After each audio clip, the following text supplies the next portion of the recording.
Hello, knowledge seekers. In this episode of 20-Minute Books, we dive into The Architecture of Happiness by Alain de Botton, a Swiss-born author, television presenter, and co-founder of the School of Life. Written in 2006, this book explores the profound relationship between humans and architecture. De Botton delves into the reasons why we are drawn to certain architectural styles, how design communicates with us on a deep level, and the ways in which our surroundings can influence our well-being and happiness. Alain de Botton, who published his first book, Essays in Love, at the tender age of 23, has since become a respected figure in the realms of philosophy, art, and, as demonstrated in this work, architecture. His insightful perspectives provide a novel lens through which to view our built environment and its impact on our daily lives and overall happiness. The Architecture of Happiness is a must-read for anyone with a keen interest in architecture and design, as well as those in search of understanding how our physical environments shape our emotions, behaviors, and ultimate quest for happiness. Join us as we unpack the essence of de Botton's argument that our surroundings hold a significant influence over our moods and choices, inviting listeners to look around and see their surroundings in a new light.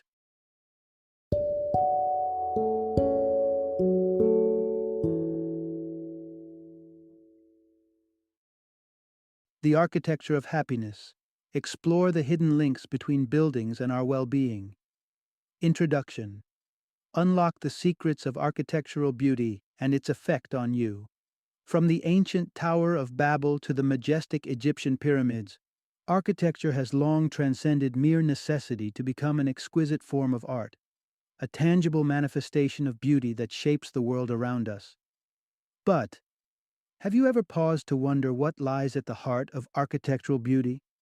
Why do certain buildings captivate our admiration while others leave us indifferent? More intriguingly, what does your personal sense of architectural beauty reveal about your inner self? This exploration invites you into a captivating journey through the realm of architecture, where structures do more than provide shelter. They evoke memories, mirror personalities, and communicate with us on a profound level. As we delve deeper, we uncover the intricate relationship between architectural beauty and the facets of our personality it reflects. Prepare to uncover the reason behind our affinity for buildings that remind us of people we know, how the design of a space can influence our thoughts and behaviors, from sparking creativity to instilling calm, the underlying reasons for our preference for certain architectural layouts and patterns, such as the grid-like arrangement of wooden floor planks. Discover the profound ways in which architecture impacts us, from the conscious appreciation of its beauty to the subtle ways it aligns with and expresses our personalities. Whether it's the minimalist charm of a whitewashed loft, silencing the noise of a chaotic mind, or the meticulous choice of simple, over-ornate crockery, revealing a disdain for societal excess, architecture and its elements hold a mirror to our deepest beliefs and inclinations. Embark on a thought-provoking exploration of how buildings speak to us, not just through their physical form but through the memories they house and the emotions they evoke. Through this journey, gain a deeper understanding of architectural beauty and how it serves as a canvas for expressing and even discovering the intricacies of your personality. Part 1. The Evolving Landscape of Architectural Beauty. Have you ever walked past a building and found yourself in awe of its beauty, only to hear someone else critique it as if it were an eyesore? This divergence in opinion begs the question: are there universal standards that dictate what makes architecture beautiful? Historically, the answer is a resounding yes. For many centuries, the golden standard of architectural magnificence was the classical style, an architectural philosophy that sought to replicate the essence of ancient Greek structures. Picture the grandeur of an Athenian temple, its facade a symphony of symmetry, crowned with meticulously carved columns and adorned with a repetition of geometric patterns. The Romans were captivated by this architectural vernacular, incorporating the wisdom of Greek architecture into the heart of their own empire. Fast forward nearly a millennium, and the classical style saw a dazzling renaissance, resurrected by the skillful hands of Italian architects during the Renaissance era. As this style flourished once more, it spread its roots across Europe and even reached the shores of the United States, as seen in the Roman-style campus of the University of Virginia, crafted by Thomas Jefferson himself in 1826. However, the realm of architectural beauty was not limited to classical marvels alone. The Gothic style, with its origins in the medieval castles and cathedrals, also claimed its place in the pantheon of beauty, enjoying a resurgence in the 18th century. The spark for this revival was lit by Horace Walpole, who erected a grand Gothic residence in London known as Strawberry Hill, drawing attention back to the soaring arches and intricate detailing of the Gothic tradition. For a time, the architectural narrative was a tale of two styles, classical and Gothic. Rare attempts to blend these two were met with stern disapproval, preserving the purity and distinctiveness of each tradition.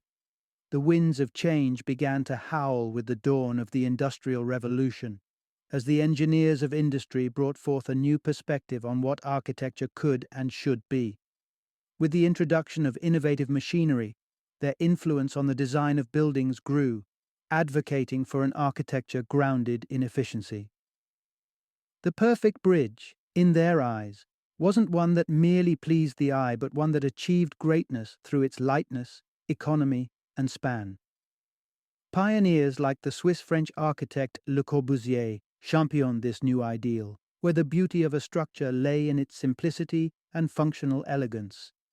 This marked a significant departure from the past, ushering in an era where the ideals of architectural beauty were no longer confined to the proportions of classical or Gothic styles, but embraced an ever-widening scope of possibilities. Part 2. The Language of Architecture. How buildings and objects resonate with our emotions and memories. Have you ever pondered why certain buildings or objects captivate us more than others? The answer lies not just in the design itself, but in what these designs represent and evoke within us. Every meticulously crafted piece, from the simplicity of a chair to the grandeur of a skyscraper, communicates a web of psychological and moral values that resonate on a profound level. Consider the understated elegance of a Scandinavian crockery set, its minimalism hinting at a life of modesty and refinement, as opposed to an intricately designed set that might echo the grandeur and formality of a more ceremonious lifestyle. The beauty we perceive in design is intrinsically linked to the values it mirrors. Values that appeal to us on a personal level. For instance, a socialist activist might recoil at the sight of ornate crockery, seeing it as a symbol of societal division and inequality. But the conversation between us and the objects or buildings around us goes even deeper, bridging onto the terrain of human personality. It's a natural human instinct to anthropomorphize, assign human characteristics to inanimate objects. Take the soaring, slender arches of a Gothic cathedral, which might evoke the image of a person of intense and dramatic nature, as opposed to the robust and calm demeanor suggested by the wide, embracing arcs of a building adorned in the classical style. The architectural styles we are drawn to often embody the traits of the personalities we find ourselves most attracted to. Moreover, our deep-seated memories play a pivotal role in shaping our aesthetic preferences. A building styled in Gothic architecture might strike a chord of discomfort, dredging up memories of less than pleasant experiences in the dim, echoing halls of an old-school cafeteria. Conversely, the sight of a tall, narrow window might sweep you away with nostalgia for the mystical allure of ancient Egyptian temples, a memory tinted with the warmth of family vacations. Thus, architecture does more than create space. It speaks a silent language, one that stirs emotions, evokes memories, and reflects our innermost values and ideals. In this intricate dance between design and perception, we find beauty not just in the lines and contours of structures, but in the stories they tell and the memories they invoke. Part 3. How your environment shapes you. The power of architectural influence on personality. Ever wondered why being in certain places can elevate your mood or spark a burst of creativity? It turns out, the architecture surrounding us plays a pivotal role in unlocking various facets of our personalities. This insight holds the key to understanding why aligning our environments with our beliefs and values isn't just a matter of aesthetic preference. It's a way to nurture and express our innermost selves.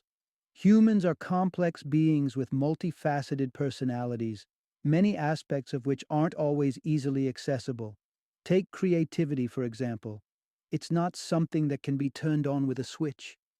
Instead, it requires the right environment to flourish. Something as simple as the difference between the inspiration drawn from a serene park versus the discouragement felt in a dreary, neglected space. This principle isn't new and has been applied in diverse settings throughout history.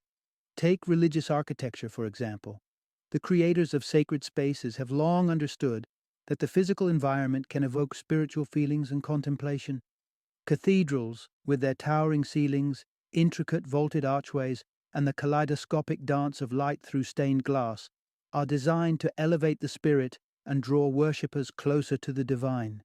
These elements are not just decorative, they are symbolic, with the lofty heights representing a higher power and the ethereal play of light reminiscent of heavenly ascension. This architectural approach to spiritual elevation isn't limited to Christianity. Islamic architecture, for example, often uses intricate geometric patterns to reflect the perfection and infinity of God, encouraging contemplation and awe among the faithful. Observing these mesmerizing designs can inspire a profound sense of connection to something greater than oneself. But it's not just religious spaces that reflect this understanding. The design of secular homes can also dramatically influence the degree to which we embody traits like calmness, authenticity, and patience. A thoughtfully arranged, bright, and comfortable living space can serve as a sanctuary, fostering tranquility and a grounded sense of self after the chaos of a demanding day. In essence, the spaces we inhabit don't just host our physical presence. They interact with our psyche, encouraging or suppressing different elements of who we are. The architectural choices we make, whether in reverence in a place of worship or relaxation in our living rooms, are more than just aesthetic decisions. They are gateways to the various layers of our personality, waiting to be discovered and embraced. Part 4. The Dual Nature of Architecture, Illusion versus Improvement. Buildings have a profound ability to shape perceptions, behaviors, and identities. This power has led to architecture being used not just as a functional or aesthetic pursuit, but as a tool for projecting specific ideals and images to the outside world. Consider the grandeur of a classical mansion, its facade adorned with imposing columns and intricate details, evoking a sense of dignity, nobility, and grace. To the observer, the mansion might suggest that its occupant embodies these classical virtues. Yet we recognize that this is often an illusion, a facade in the literal and metaphorical sense. Living in a grand classical mansion does not inherently imbue one with classical virtues any more than possessing a library makes one knowledgeable. The essence of who we are cannot be altered merely by our surroundings. However, this is not to dismiss the potential of architecture to act as a catalyst for personal improvement.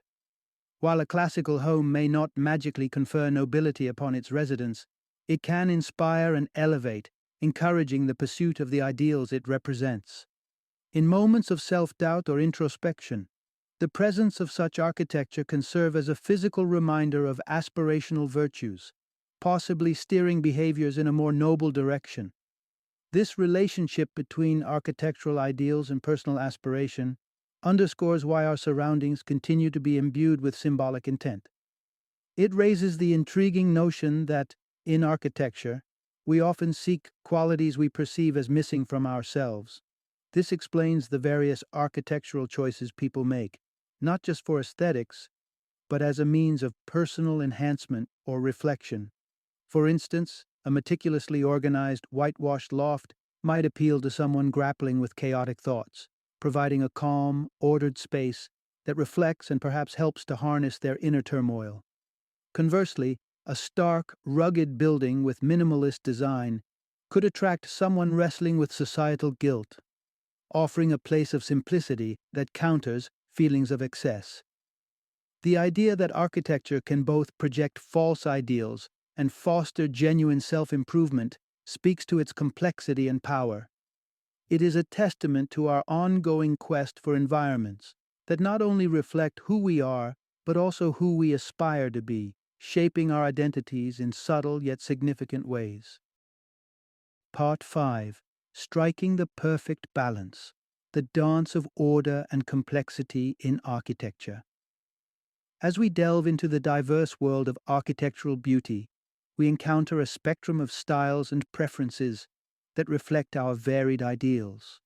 Yet, amidst this vast subjectivity, is there a thread of universality that might guide our understanding of what makes architecture universally appealing? One fundamental element that resonates with humans on a near universal level is the need for order. Order appeals to the logical part of our being, offering a sense of control and understanding in a world that can often seem chaotic and unpredictable. There's something inherently satisfying about witnessing order in architecture, like the meticulous layout of a Parisian boulevard, which serves as a reassuring reminder that not all is chaos and disarray. However, the architectural appeal of order isn't without its limits. While a neatly arranged block of apartments may catch our eye, an entire district of uniform buildings quickly loses its allure, tipping the scales toward monotony. It's here that we confront the paradox of order.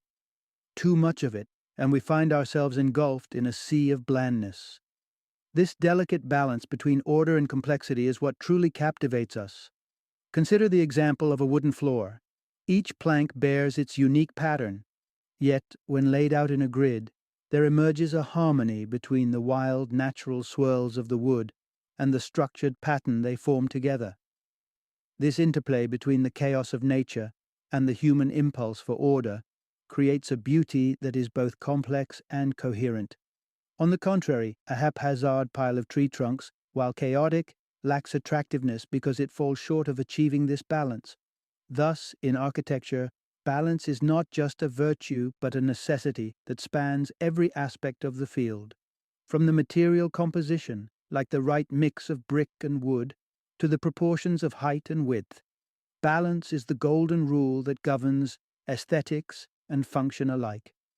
The quest for architectural beauty, therefore, is a dance between complexity and order, where neither overwhelm but instead complement, leading to spaces that are not only visually appealing but resonate with our deepest cravings for harmony in the structures that surround us. Part 6.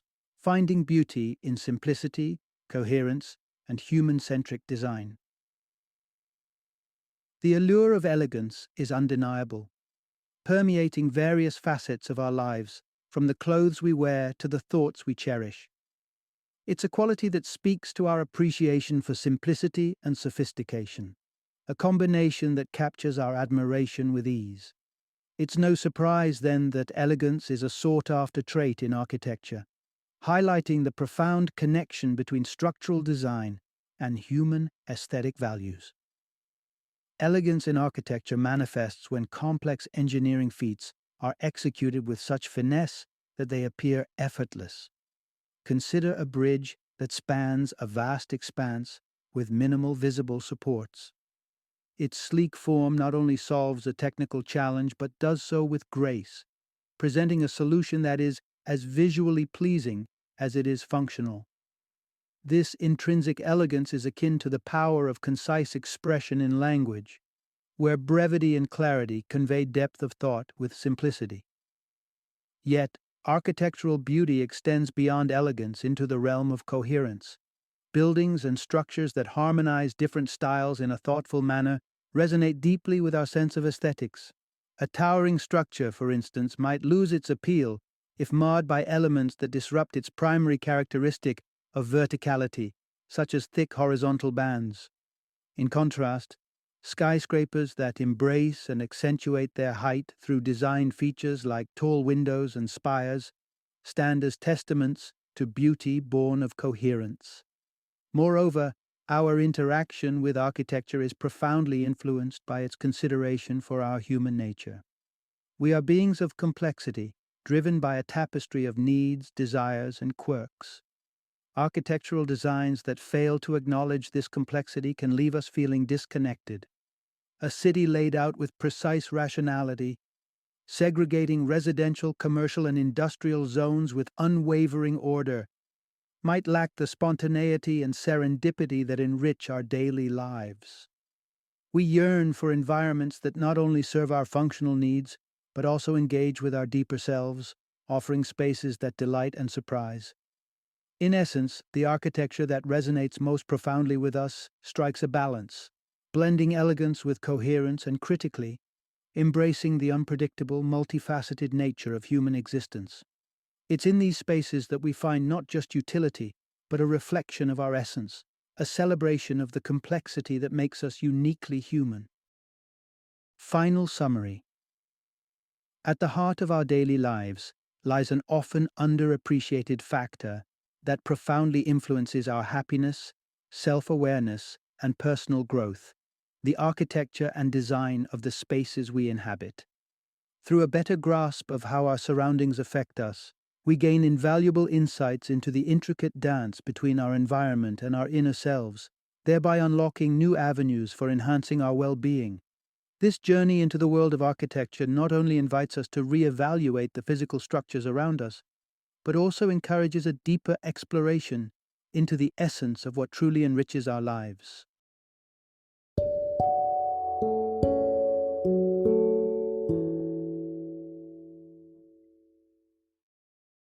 Thank you for joining me today on this journey of learning and discovery as we explored the insights of another thought-provoking book in our growing library of knowledge. If you've enjoyed our time together, please take a moment to follow our podcast, give us a 5-star rating, and share 20-minute books with other knowledge seekers. Your support truly means a lot. Don't forget to join me again in the next episode, where we will delve into another enriching book. Until then, happy reading and happy listening.